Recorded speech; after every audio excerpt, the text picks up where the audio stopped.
This week on Conundrums, Philip Coppens is our guest. He's a star of the Ancient Aliens TV series. He's written several books on the ancient astronaut theory, and he'll be talking with us next on Conundrums.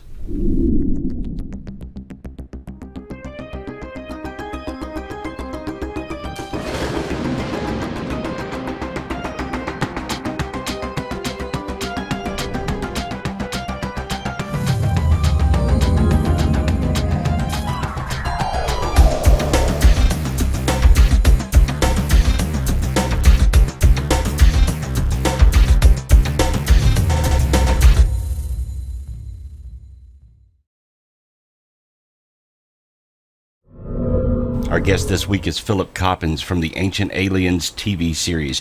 He's sort of an expert on the ancient astronaut theory, and he's coming to us. Are you coming to us from Scotland or England? I am currently in Scotland. Currently in Scotland. You live in Scotland and the USA. You have homes in both, right? That is correct. Okay, all right.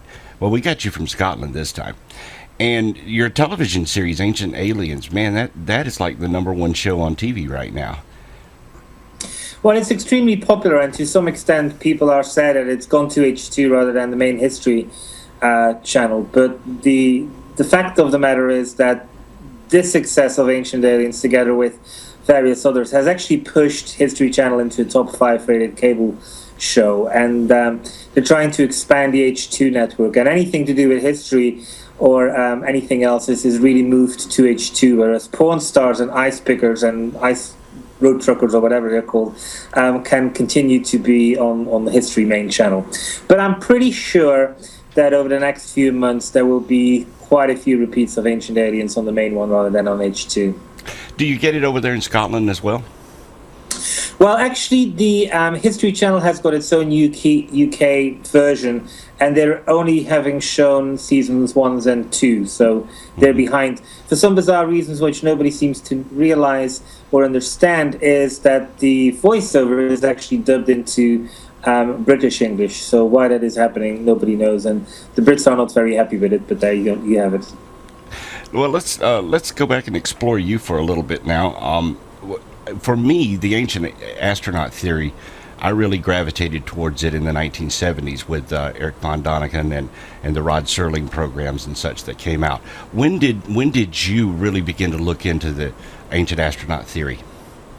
Early 1990s. I was doing research into the Kennedy assassination, various things going on with intelligence agencies. That was kind of like my area.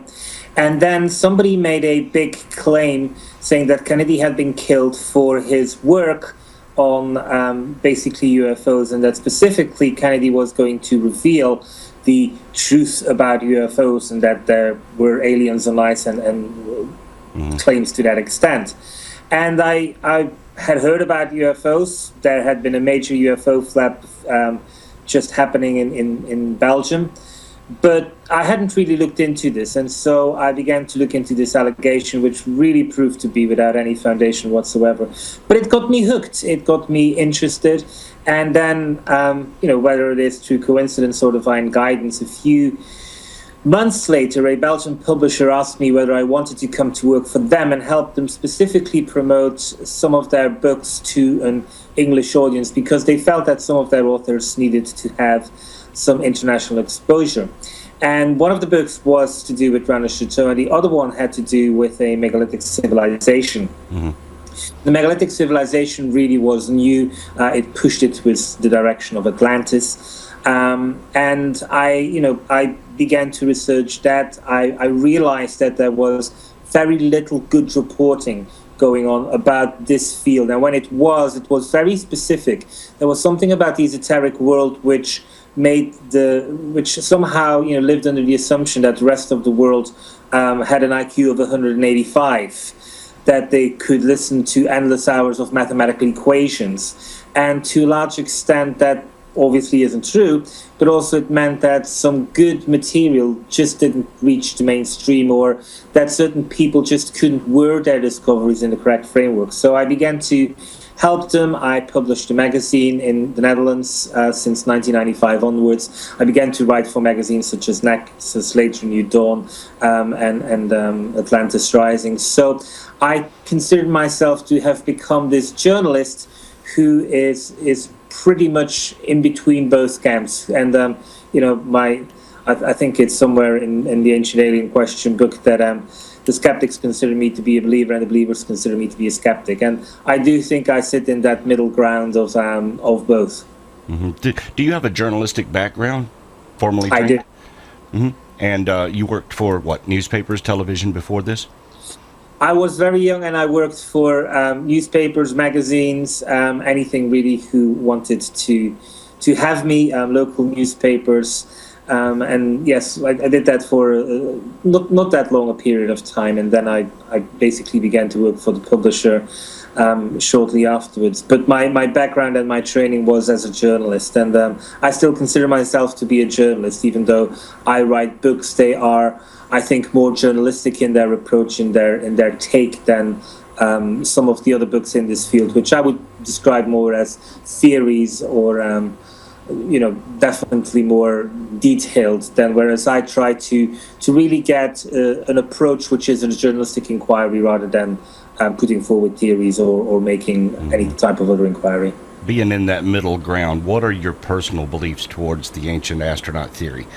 How much of it you think is true? What's not true? What do you believe? My belief, or rather my conviction, because I don't think there's too much area here for believing.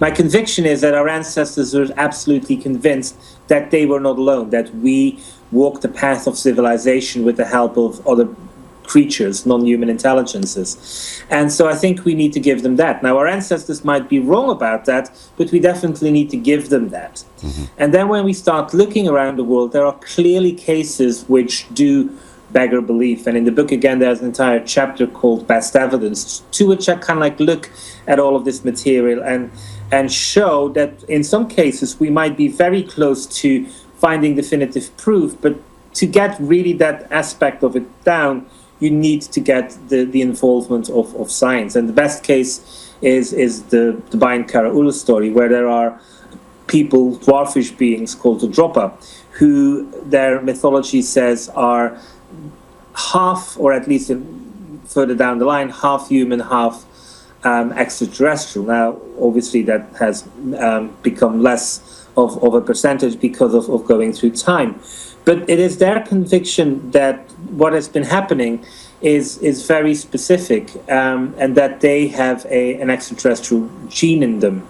And so the interesting aspect is there that we could go and mount an expedition to China to try and get them DNA, but there are two approaches. Either you lie and you say, we're just going to go there, can we have some DNA, please? And in which case, if it were to be found out that this is indeed all true and that it is extraterrestrial DNA, which these people have, then the skeptics will say, well, you lied about it. You went there in a false pretense. The other scenario is that you are completely open to the Chinese authorities. You tell them that you come there because you want to have some DNA, because you are considering the possibility that they are from extraterrestrial origins, in which case the Chinese authorities will close the door in front of your face. So this is like the situation which some of this evidence sits, and it's a pat position. You can't move in any other way. And so for scientists to then sometimes say, well, there is no evidence for anything of this kind,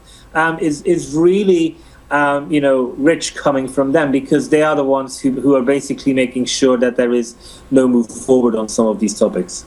How much do you think is physical in that extraterrestrials visited us in the past, perhaps in spacecraft, and how much may be a spiritual connection to them? Well, the final book the final chapter in my book definitely talks about the non-physical contact. And I think one of the problems of the field of ancient alien studies has been that for 40 years there has been an enormous amount of emphasis on the physical aspect of it. Now, it's got to be said that whenever Ancient Aliens, the series, tackles physical or metaphysical. People are far more interested in the physical than the metaphysical. To some extent, it is deemed to be better evidence. But, that is true when it comes from an evidence point of view. But I think you cannot make that distinction from what really has been happening in the past. And I think that there have been, a number of occasions whereby there definitely was physical contact, a physical presence, sometimes on purpose, in the sense that contact was made for the purpose of making contact with our ancestors, and sometimes accidental, whereby ET just crashed, and descendants survived. And that is definitely the most likely scenario for the Bayan-Kara Ula case. In cases of like the Inca civilization or the ancient Egyptian civilization, in both instances there, the people of both civilizations said that the gods descended to earth to make contact and civilize them as a nation. But there are also an enormous amount of other examples whereby the contact was non-physical, and I go into the book and show the example of Terence McKenna, which I think is a very interesting scenario, whereby Terence was partaking of DMT, which people say is a hallucinogenic substance, but it's not a hallucinogenic substance at all. It just basically what it does is it inhibits something in our body from producing, and as a result of which our consciousness jumps out of our body. And I find it interesting that our body needs to produce something which keeps our brain or our mind or our consciousness inside our body, which is very weird. Talk about weird design of mankind. But anyway, when he took this in the Amazonian jungle, what happened was that he made contact with a non-human intelligence, and that this non-human intelligence gave him a mathematical equation basically saying that our understanding of time was incorrect, that time wasn't a byproduct of gravity at all, and that time was actually a fractal wave, and that we could understand this, and that this fractal wave and this mathematical equation was what this intelligence gave to Terence McKenna. He brought it with him. Computer programs were done on this, and it has received some attention by people interested, but it hasn't really gotten the impact because the biggest geniuses of this planet Earth have basically not looked at it. And this, I think, is a difference with our ancestors. When our ancestors were doing certain things like that, when contact was sought, because they were people in our ancient civilizations whose task it was to go into this trance or out-of-body experience and make contact with these intelligences and ask them very specific questions to bring back knowledge so that a civilization could do something with that knowledge.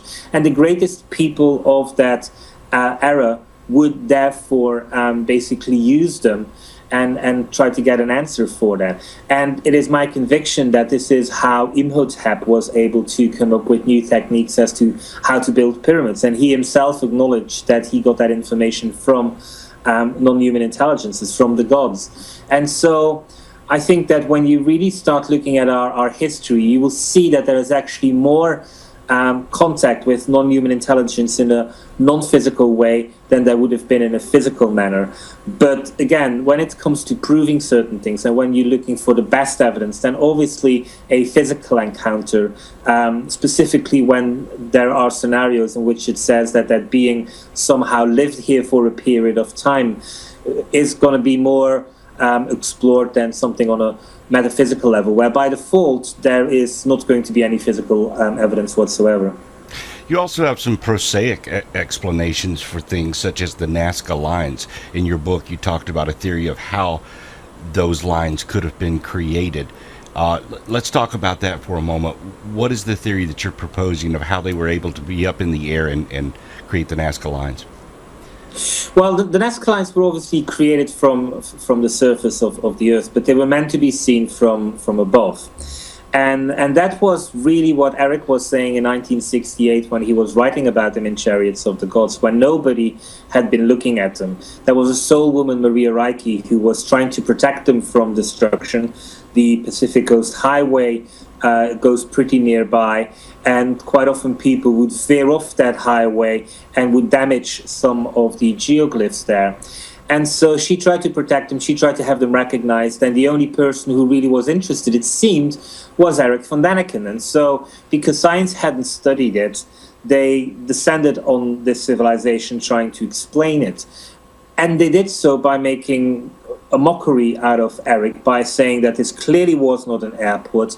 And Eric hadn't said that. Eric said that it looked like, that it resembled an airport when viewed from above. There's a difference between that. And the comparison I always make is this, when we see an atomic explosion, we describe it as a giant mushroom. Heaven forbid, if 500 or 1,000 or 2,000 years from now, the scientists or the skeptics of that era are going to say that in 1945, we believed that there was such a thing as giant mushrooms which exploded and killed thousands of people. We're drawing a comparison. And this is what Eric was doing with the description of the Nazca lines. He was only saying that they had to be seen from above.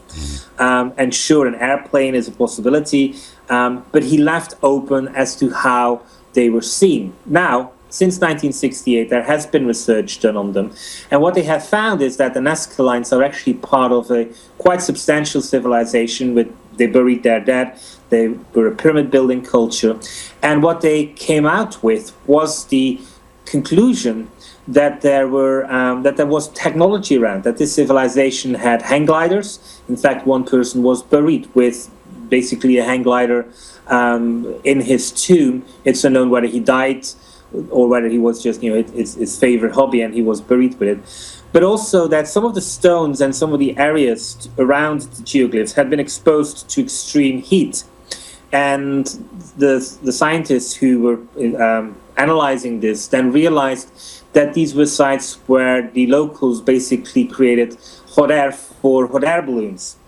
And so the notion that these things were to be seen from the sky, from above, is something which science is slowly uncovering. With each dig, basically they're uncovering far more evidence that these local people knew how to glide.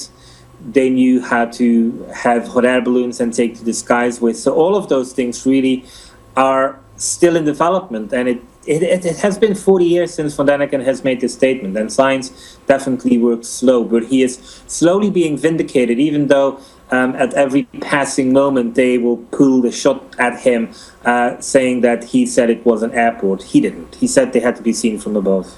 Mm-hmm. You said that there was one tomb or grave that was found that he had a hang glider in it. Was it a full scale or was it a model of one? No, it was it wasn't the full scale hang glider as such. It was the I would say the clothing, the wrapping of the hang glider itself. So the construction itself wasn't there, but all the drapery, whatever you call it, with the hang glider consists from, was there, and he was wrapped in it. Mm-hmm. Another person that is related to the ancient alien theory is Sitchin, who of course believed in the Anunnaki. How do you compare Eric von Däniken and Sitchin, and which parts do you think are correct, or perhaps maybe they missed the mark? Well, I mean, I have half a chapter about Sitchin and the issues with him. Eric was somebody who questioned. There were 237 question marks in Chariots of the Gods, or at least in the German edition there were. This meant that, he challenged science. He basically keeps saying history is wrong. And he doesn't really care that much about the fact beyond that.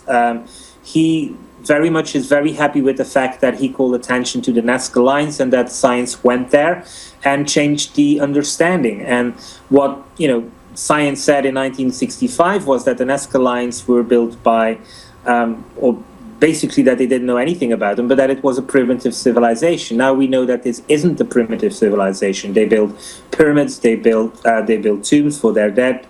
All of these things, largely in this instance, have been because of Eric, whether they like it or not.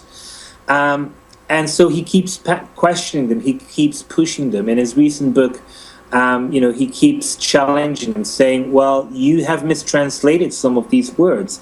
I'm making it slightly up here just to draw a comparison. In the 1805 edition, you said that you didn't understand this word, so you felt that the right word was this. But actually, 200 years later, we now do understand what they meant when they were giving this description. And I actually do believe that there were objects which the ancient Greeks had which flew. In 1805, people didn't. So the scientists edited certain things out. And so he continues to do that. He continues to challenge science. Sitchin, on the other hand, is somebody who had a theory and tried to sell that theory to the world. And to some extent, he's definitely succeeded in that. But I also think it has come at a dramatic cost, because Sitchin, let there be no mistake, was wrong. The way he created his theories basically means that if any part of that theory doesn't hold water, then everything collapses. Some theories are not like that, some theories are, and his theory sits within that category. For years, basically what Sitchin was always saying was this. He basically said that he was able to translate certain things which anybody else was not able to translate. That every scientist was mistranslating certain things. And that is great if we're talking about translation errors. What the issue is that the ancient Sumerians had a lexicon. So they defined every single word themselves. If they said, toilet, they would say used by people for these purposes. So they defined everything.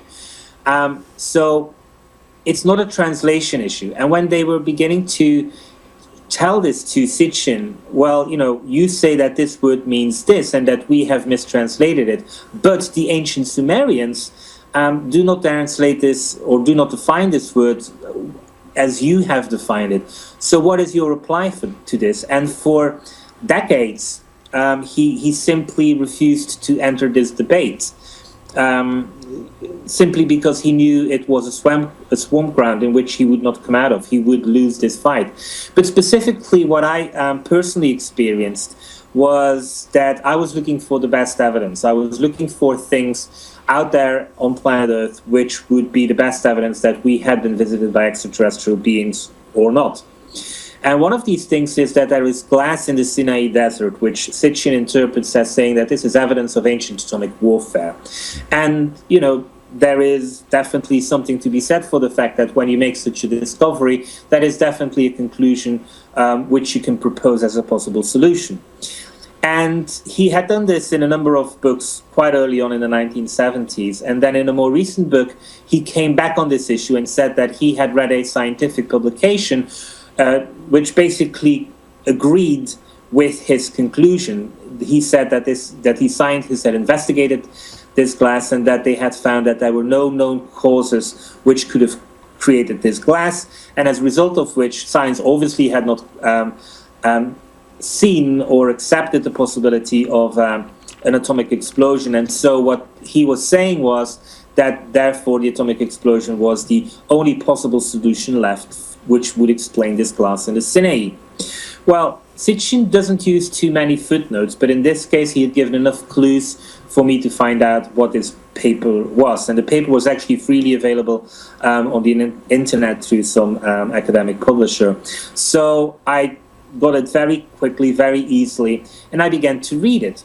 And in the very abstract, very on the first page, which Sitchin clearly saw, because some of the phrases in that abstract are almost word for word ending up in his book.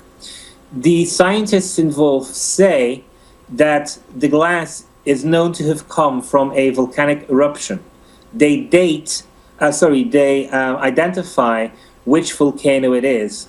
The only confusion or not answer which they have as to regards to this glass is that they know that the volcano did 3 eruptions, and the glass found in the Sinai cannot be at this moment in time conclusively linked with eruption 1, 2, or 3. That's all. And Sitchin must have known that. Sitchin must have read that. It's in the very abstract. And so there are 2 possibilities with this specific piece of evidence. A, Sitchin didn't read this abstract correctly, which basically shows he's incompetent as a researcher, or he did read it, in which case he basically misrepresented this paper to pretend that it supported his theories, whereas it didn't. And it has to be said, I mean, I have been given criticism for this by saying that he can no longer defend himself because he's dead. But for 40 years, he had the time to defend himself, not with people like me, but with various people. And he always refused to defend himself, to explain himself. And the reason for that is that he was wrong. Mm-hmm. You had mentioned the best evidence. If you could point to one monument, or what monument would you point to say, this is almost definitive proof that we were visited by extraterrestrials? What would it be and why? The best evidence would be Pumapunku. And the reason for that is this. Pumapunku is definitely done by high technology. Some of the inscriptions there, some of the holes made, some of the incisions there are clearly done by machinery, very precise machinery. Some of these tiny drill holes are millimeters wide and millimeters deep, but they are perfect. Give me a drill and I would not be able to do it as well as that. With man-made tools, little axes from stone or whatever, you would hardly make an indent, and you would definitely not be able to do it this precisely. And there is clear evidence of machinery being used in the way that the walls of these cavities show the grooves of the machinery used. Now, you might say, okay, this means that there is lost technology involved. Why is it extraterrestrial? Why is it not from our ancestors? And it is there that we really need to go into the mythological evidence, because the local Inca people say that this was the place where their creator deity Viracocha manifested himself on planet Earth and began his civilizing process of the Inca Valley, the Sacred Valley, that he went from Lake Titicaca, where Pumapunku is, down the Sacred Valley to Cusco, onwards to Ollantaytambo, and then basically left as he reached the Pacific Ocean coastline. Now, the interesting thing there is that in all of these three places, you find the anomalies when it comes to the building technique. It's Pumapunku, it's Cusco, it's Ollantaytambo. Extremely advanced building techniques. And even though Peru has got the Nazca lines, even though Peru has got pyramids in Corral, which are 3,200 BC, none of those other things outside of Cusco, Ollantaytambo, and Pumapunku show this level of truly being in a league of their own, truly something which our ancestors have been completely unaware of in being able to have mastered this. Because it is there is a vast difference between saying that the Inca were a high civilization, which I absolutely agree with, but the technology here used is really along the lines of needing computer models to map how these stones like Sacsayhuaman fit into each other, and then being able to execute these in stone on a monumental scale. The same thing for Ollantaytambo. And when it comes to Pumapunku, it is not necessarily so much the scale, but the hardness of the stone used, and also specifically the fact that the drilling is so precise, which shows that not just techniques, but technology was used in the creation of them. Of course, you live in Scotland. You also live in the United States. How much traveling around the world have you done to visit some of these locations? I will normally never ever write about something unless I have been there. Mm-hmm. Definitely, the more controversial it is, the more sure I will make of going there. There are obviously certain places where, you cannot go, or where it's sometimes not worthy of the effort. For example, in the New Pyramid Age, a book from 2007, I discussed all new discoveries of pyramids. Well, guess what? It's simply impossible for me to go and visit them all, simply because some of them are in the middle of the Amazon, and they were just mentioned in a paragraph as a potential pyramid in the middle of the Amazon. But when it comes to controversies like the Bosnian pyramids or Pumapunku or Cusco or anything which really requires an on-site visit, I will always go there. Together with my wife Kathleen McGowan, we are one of those people who are absolutely convinced that actually by going there, the story will be told. And we see this even on personal level, in the sense that sometimes you need to go to places where people have lived if you are talking about people rather than monuments, because you will get clues, you will get further information, you will get very specific brochures. In the case of Peru, there is an extremely interesting book by two brothers Salazar, which is in English, but which is only sold in Peru. And it is a magnificent book which shows tremendous insights into these things, but you will never get it outside of Peru.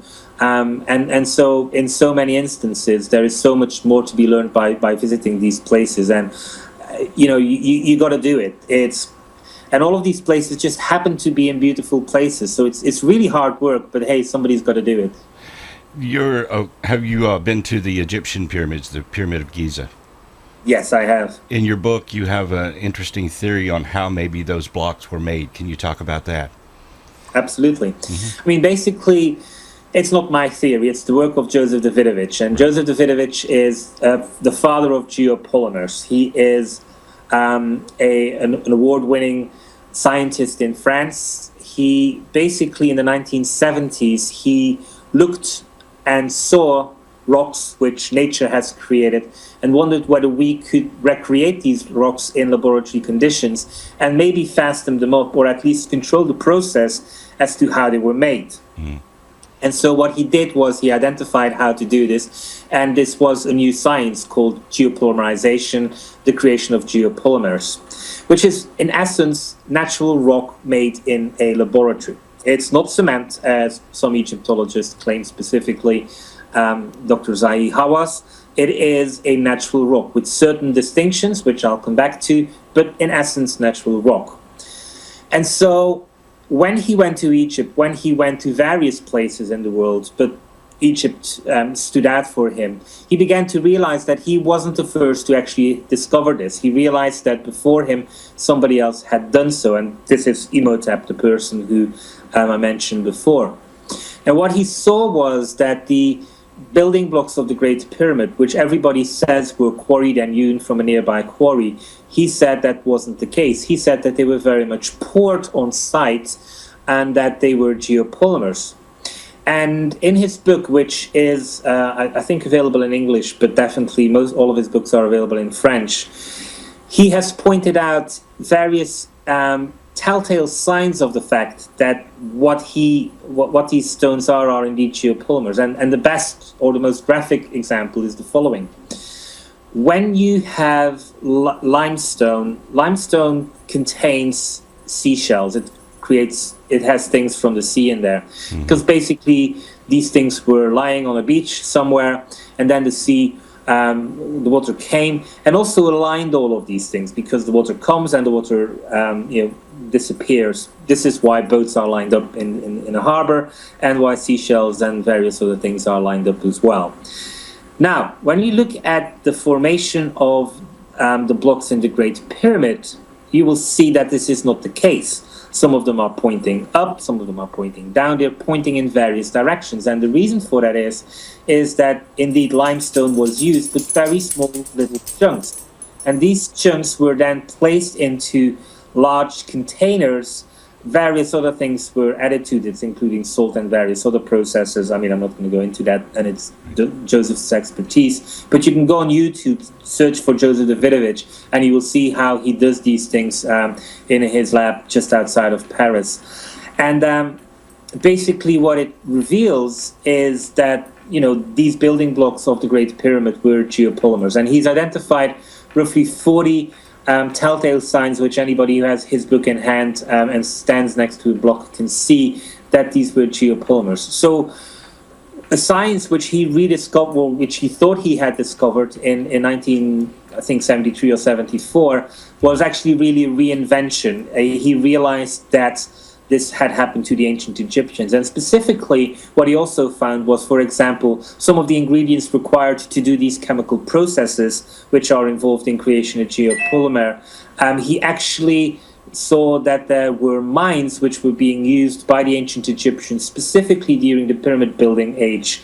And so really what he's been able to present is a very cohesive picture. Now, even though he's a professor, a very well-respected professor within the walls of Egyptology, the likes of Zahi Hawass has ridiculed him by saying, "We know this is not cement." But in my book, I basically show that the idiot is Hawaz, that the idiot definitely isn't Joseph Davidovich. Davidovich, he is an engineer by trade, right? He is, yes. Yeah, okay. And you said that it was published in French. Is he French or is he English? He is French. He speaks perfect English. I had him speak at a conference in 2008 here in Edinburgh. I think there is an English edition from his book available as well. I don't think it's on Amazon. It might be now. 4 years ago, it was only available directly from him. Mm-hmm. Let's talk a little about Imhotep and his playing into the ancient alien theory. Do you think that he was an extraterrestrial? No. He was the high priest of Heliopolis. Mm-hmm. The priests in ancient Egypt were helping the pharaoh in maintaining a link between us and the kingdom of the gods. And I believe that it was very much like Terence McKenna, that contact was established with these non-human intelligences.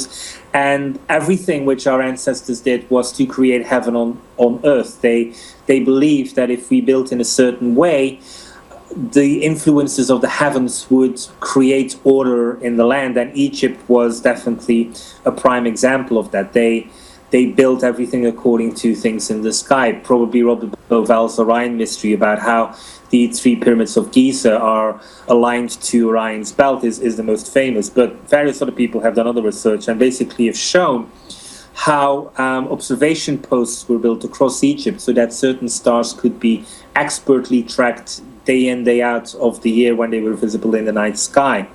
And so what Imhotep was doing was, he was at the head of this science. He was a high priest of Heliopolis. He knew all of these things. He was the primary helper of the king and maintainer of the link with the deities. And so when a mass project like building pyramids was undertaken, the gods were by default going to be consulted to a large extent, the pyramids. And I go into some detail in the book. It's my intention to come back to this at a later moment in time.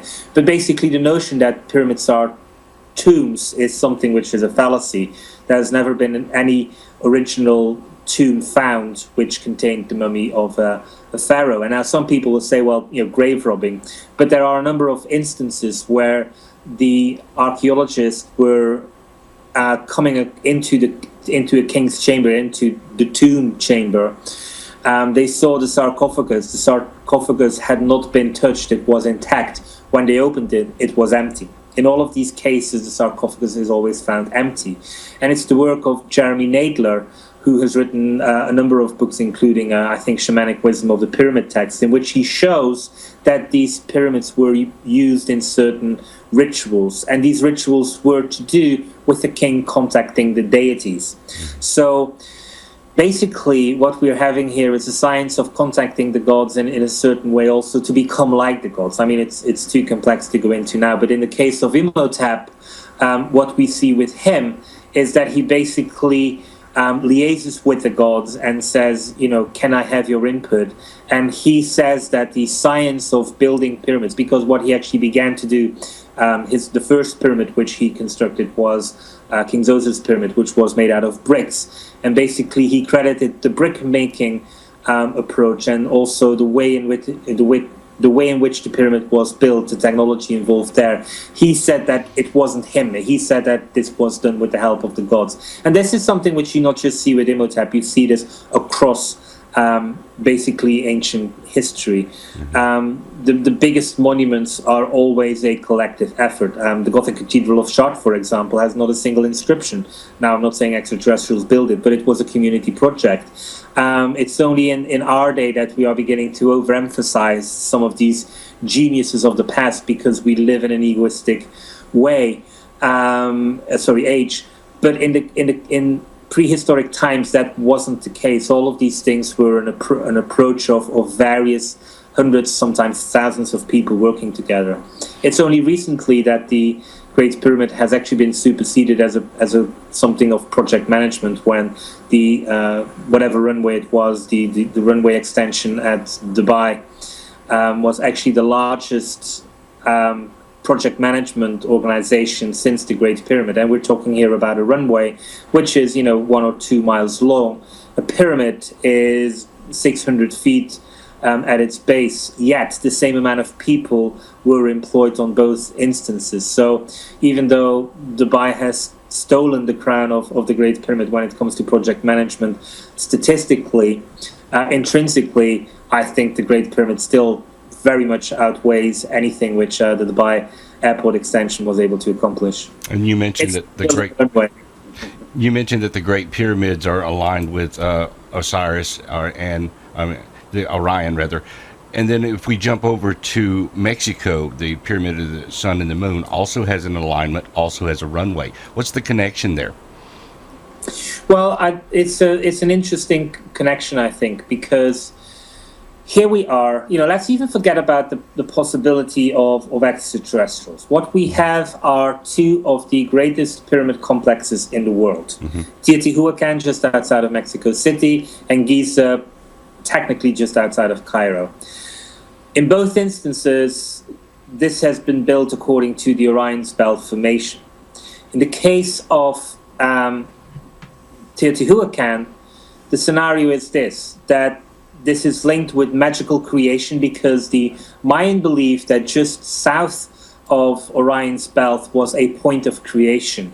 And the entire 2012 mythology actually has to do with that. They believe that in 3112 or 15 BC, the gods convened in Teotihuacan and decreed the fate of this world. And this world, this age, is the one which is going to end on December 21st, 2012. So this event was marked in Teotihuacan and was linked with these pyramids, this magical bird. Now, when we go into ancient Egypt, even though everybody always in modern times says that Orion equals Osiris, this is really something which only has happened since the 1930s. And a German professor called Otto Norgebauer, who screamed in everybody's head that Osiris equaled Orion. This is not true. In a book, the Canopus Revelation, I actually go into this and quote the likes of Plutarch, who basically says Isis equals Sirius, Osiris equals Canopus, and Horus equals Orion. Now, Horus is the divine child, magic birth, created when Osiris has been killed, and somehow through magic, Isis is able to revive him so that there can be this magical child, the offspring, who is being created. So we have a magical creation linked with Orion in Teotihuacan, linked with Orion's belt, and we have a magical creation linked with Orion in ancient Egypt at the Giza Plateau, knowing that there are sources which describe the Great Pyramid as the house of Isis. And definitely when you look at the interior of the two big pyramids, what you see is that one is pretty much a rendition of the female reproductive system, while its next door neighbor, Khafre's, is a reproduction of the male. Is a reproduction of the male reproductive system. And these are, not coincidence to find.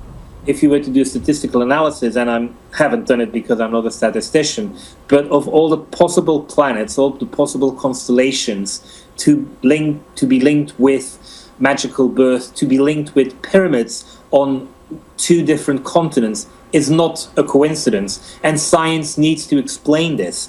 Science, however, steadfastly maintains that this is a coincidence. In fact, they don't draw any attention to this because they know that this, once again, is a swamp and they don't want to really go there. And recently, tunnels have been found under the Teotihuacan pyramids. Also, there are tunnels running under the Great Pyramid in Egypt. Do you think that there are chambers under there? There's things that we may find one day that are under both pyramids, possibly technology? I'm not too sure about technology. Are we going to find stuff there? Yes. Are there tunnels underneath the Great Pyramid? Yes. But that we're going to find great technology there, I don't think so. The technology of the pyramid is, the pyramid itself. This is technology which, to some extent, still works. When people, when you interview people who have lain in that sarcophagus or who've lain in other sarcophagi in other pyramids, they will tell you that something begins to happen. And when that is done in the right circumstances, with the right preparation, I think we could still recreate this piece of lost technology, which is basically something which doesn't need electricity, which doesn't need a Wi-Fi signal, which doesn't need lasers. This is technology which was meant to last, and this is technology which is there for us to really come face to face with non-human intelligences. This was their purpose thousands of years ago, and this is their purpose today. John Major Jenkins has been quite instrumental in getting it into English, a translation of something called the Codex of the Fire, the Pyramid of Fire Codex. And this is a text which basically reveals that up until relatively recent times, this is indeed what was happening in Teotihuacan. People went into these cave systems, went into these tunnels, sat there at certain moments of time, and had visionary experiences, and came away with the absolute conviction that we were not alone, that life was so much bigger than anything which we could see with our eyes. And that, is something which I think we fail to fully appreciate. This notion that you can be given an experience which to you makes it absolutely clear that yes, we're not alone, yes, that there is life after death, yes, to all of these big questions. And, all of these big questions are basically questions science refuses to address. When it comes to the afterlife, basically science says that this is a matter of religion, that this is not something which they should should investigate or be forced to investigate. I find it incomprehensible that scientists say that the biggest question and questions which mankind faces are not their bailiwick. Come on. Mm-hmm. Have you done any research on the Sphinx, and do you think there's a chamber under it? And also, do you think it's older than the pyramids? I do think it might be slightly older than the pyramid, but I don't go for that 10,400 BC date. As a whole, the pyramids are slightly older. There were carbon dating tests done in the 1980s, which showed that both the Great Pyramid and the pyramid next door were about 1,000 years older than accepted. It also showed that the pyramid of Khafre, which is the second pyramid, was slightly older. So the ages are turned around there. More specifically, there were those results were never published by science, by the way, even though they are completely scientific. They have not appeared in peer-reviewed journals. A few years ago, whether it was 2006, 2007, or 2008, a Polish expedition included the service of an Egyptian geologist, and he mapped the plateau and came away with the absolute realization, which his instrument showed him, that there were indeed cavities. Now, some of them, because this is a limestone plateau, some of them are just natural. So the underground of Giza is riddled with cavities. The question is whether some of them were used by mankind or were enhanced by mankind. And this geologist absolutely became away convinced that some of them actually were. When he tried to publish, when he tried to get this out, he was again stalled by Zahi Hawass, who refused to have this officially peer-reviewed and published. So all of these instances where the status quo of ancient Egypt is about to be upset have been blocked so far. So there's definitely something wrong with the state of Egyptology. But I think we cannot jump to the KCI explanation, which is just as wrong. There is no evidence whatsoever to show that that the Sphinx is 10,400 BC.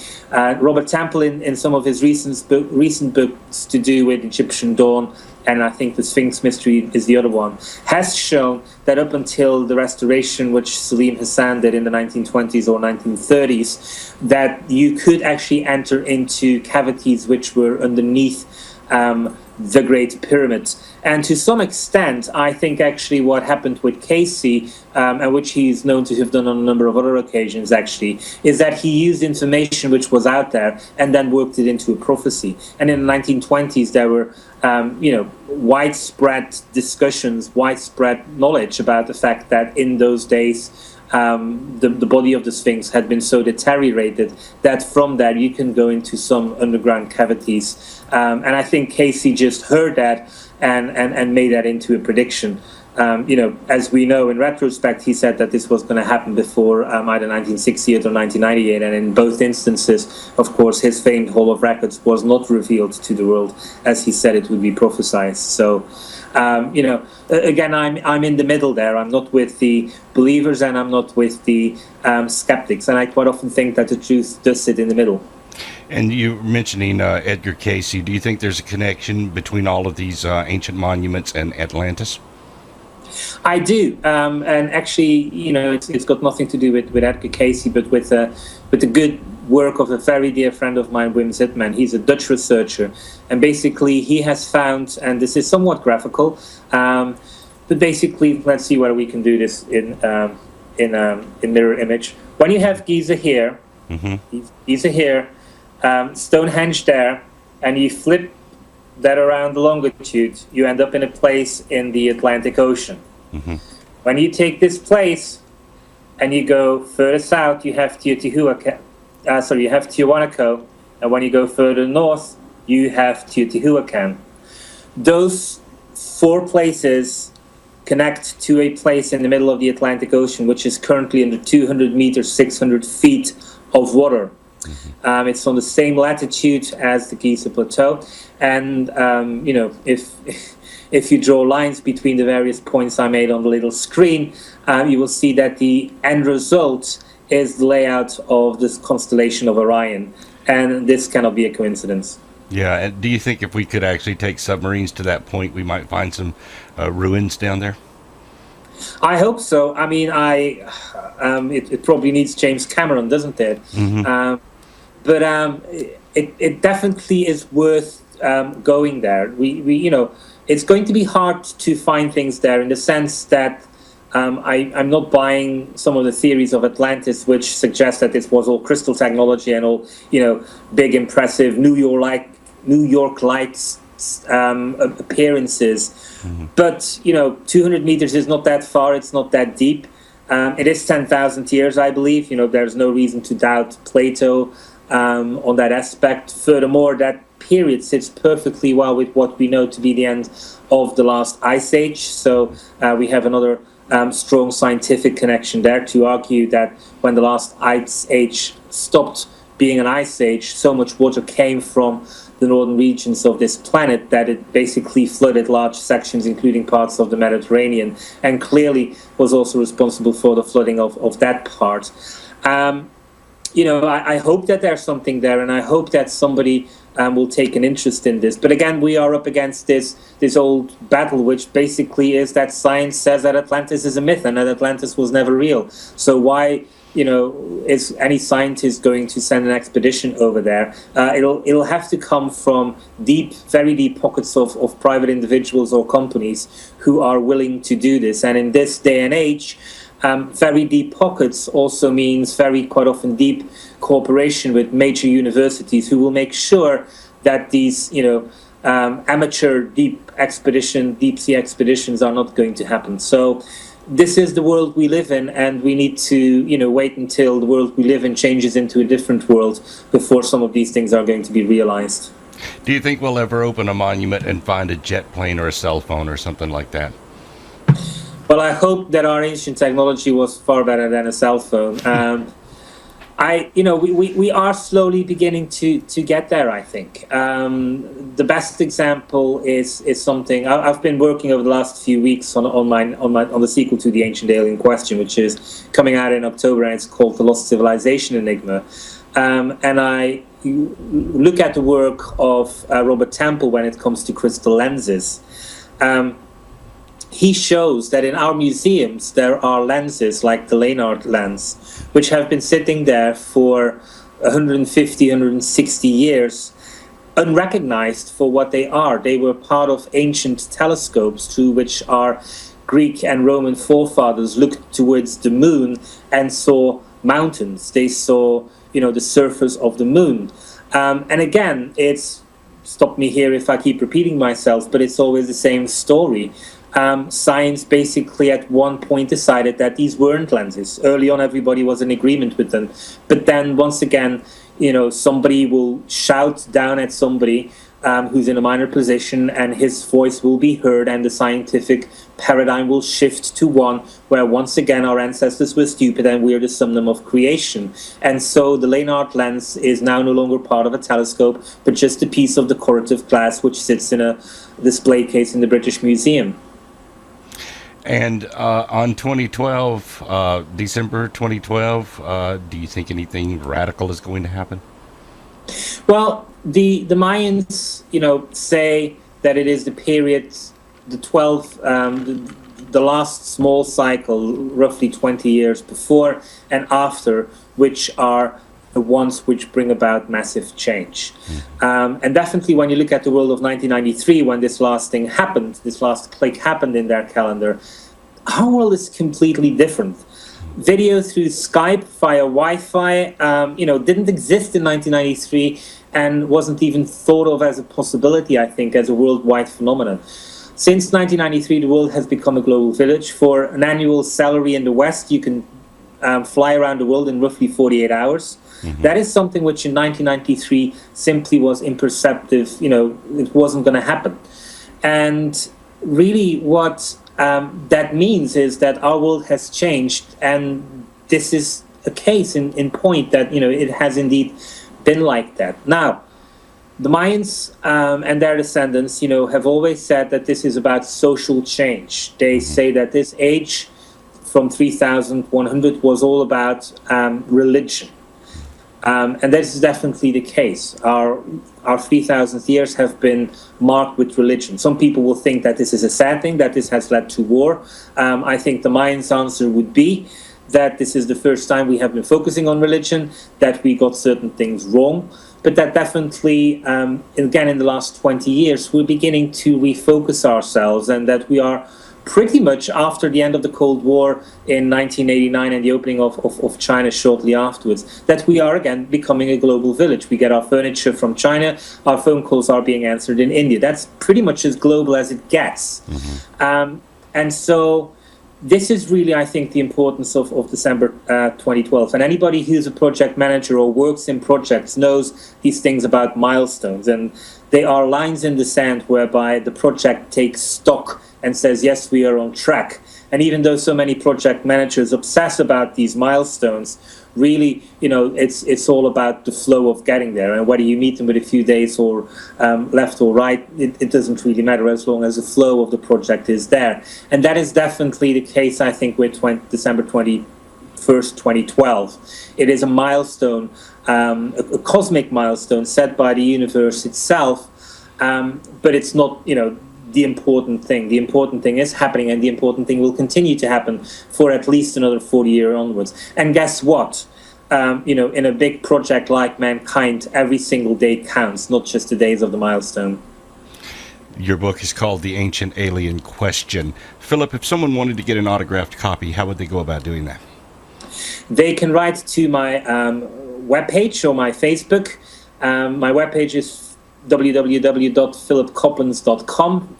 If you put my name into Facebook or into Twitter, you will come to me as well. Just basically say you want to have an autographed copy. You can then, for example, send me. I will send you an address to where to send it to. If you have a copy, you just send it there with either already stamped, or if it's international, I will invite you to pay the postage via PayPal. If you haven't got a copy yet, I'm more than willing to give you one with my signature in it and send it off to you. For any other copies without my signature, which are probably more valuable than with mine in there are such things as Barnes & Noble, Amazon, and everywhere where books are being sold. My book should be sold as well. And, of course, the television series Ancient Aliens, which you're one of the stars of, and they can see you on TV every week on H2. Absolutely. We are in Season 4 and hoping that there's going to be Season 5. Philip, thank you so much for being my guest on Conundrums. Thank you for having me as your guest. We'll see you next time on Conundrums.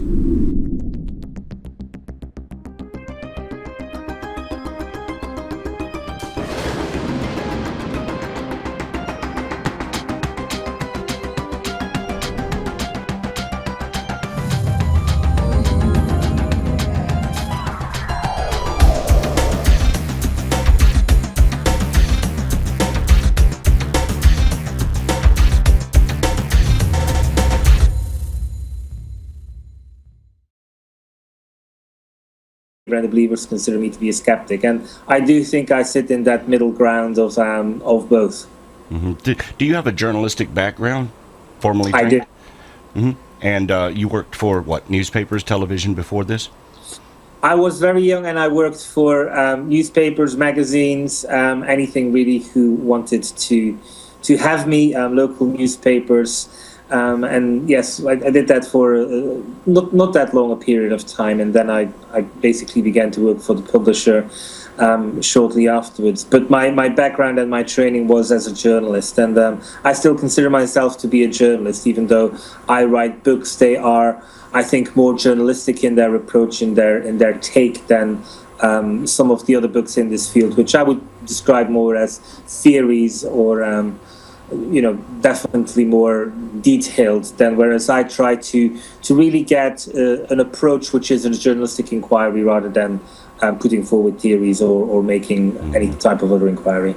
Being in that middle ground, what are your personal beliefs towards the ancient astronaut theory? How much of it you think is true? What's not true? What do you believe?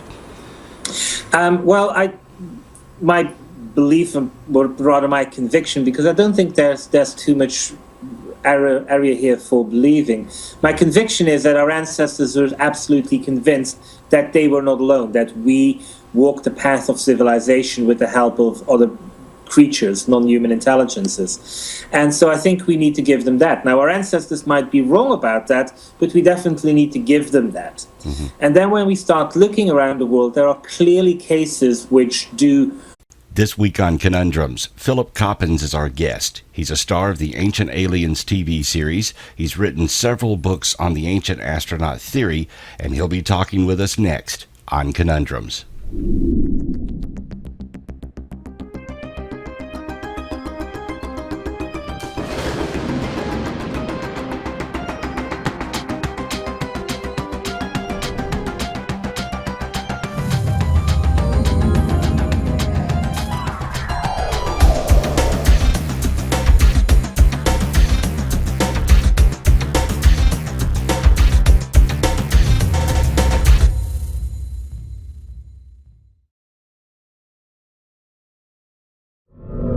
Our guest this week is Philip Coppens from the Ancient Aliens TV series. He's sort of an expert on the ancient astronaut theory, and he's coming to us. Are you coming to us from Scotland or England? I am currently in Scotland. Currently in Scotland. You live in Scotland and the USA. You have homes in both, right? That is correct. Okay, all right. Well, we got you from Scotland this time. And your television series, Ancient Aliens, man, that is like the #1 show on TV right now. Well, it's extremely popular, and to some extent, people are sad that it's gone to H2 rather than the main history channel. But the fact of the matter is that this success of Ancient Aliens, together with various others, has actually pushed History Channel into a top 5 rated cable show. And they're trying to expand the H2 network, and anything to do with history or anything else is really moved to H2, whereas Paul beggar belief. And in the book, again, there's an entire chapter called Best Evidence, to which I kind of like look at all of this material and show that in some cases we might be very close to finding definitive proof, but to get really that aspect of it down, you need to get the involvement of science. And the best case is the Bain Karaula story, where there are people, dwarfish beings called the Droppa, who their mythology says are half, or at least further down the line, half human, half extraterrestrial. Now, obviously, that has become less of a percentage because of going through time. But it is their conviction that what has been happening is very specific, and that they have an extraterrestrial gene in them. And so the interesting aspect is there that we could go and mount an expedition to China to try and get them DNA, but there are two approaches. Either you lie and you say, we're just going to go there, can we have some DNA, please? And in which case, if it were to be found out that this is indeed all true and that it is extraterrestrial DNA, which these people have, then the skeptics will say, well, you lied about it. You went there under false pretense. The other scenario is that you are completely open to the Chinese authorities. You tell them that you come there because you want to have some DNA, because you are considering the possibility that they are from extraterrestrial origins, in which case the Chinese authorities will close the door in front of your face. So this is like the situation which some of this evidence sits, and it's pet porn stars and ice pickers and ice road truckers or whatever they're called can continue to be on the History main channel. But I'm pretty sure that over the next few months there will be quite a few repeats of Ancient Aliens on the main one rather than on H2. Do you get it over there in Scotland as well? Well, actually, the History Channel has got its own UK version, and they're only having shown seasons 1 and 2, so they're behind. For some bizarre reasons which nobody seems to realize or understand, is that the voiceover is actually dubbed into British English. So why that is happening, nobody knows, and the Brits are not very happy with it. But there you go, you have it. Well, let's go back and explore you for a little bit now. For me, the ancient astronaut theory, I really gravitated towards it in the 1970s with Eric von Däniken and the Rod Serling programs and such that came out. When did you really begin to look into the ancient astronaut theory? Early 1990s. I was doing research into the Kennedy assassination, various things going on with intelligence agencies. That was kind of like my area. And then somebody made a big claim saying that Kennedy had been killed for his work on basically UFOs, and that specifically Kennedy was going to reveal the truth about UFOs and that there were aliens on ice and claims to that extent. And I had heard about UFOs. There had been a major UFO flap just happening in Belgium, but I hadn't really looked into this, and so I began to look into this allegation, which really proved to be without any foundation whatsoever. But it got me hooked. It got me interested, and then whether it is through coincidence or divine guidance, a few months later, a Belgian publisher asked me whether I wanted to come to work for them and help them specifically promote some of their books to an English audience, because they felt that some of their authors needed to have some international exposure. And one of the books was to do with Rana Chateau, and the other one had to do with a megalithic civilization. Mm-hmm.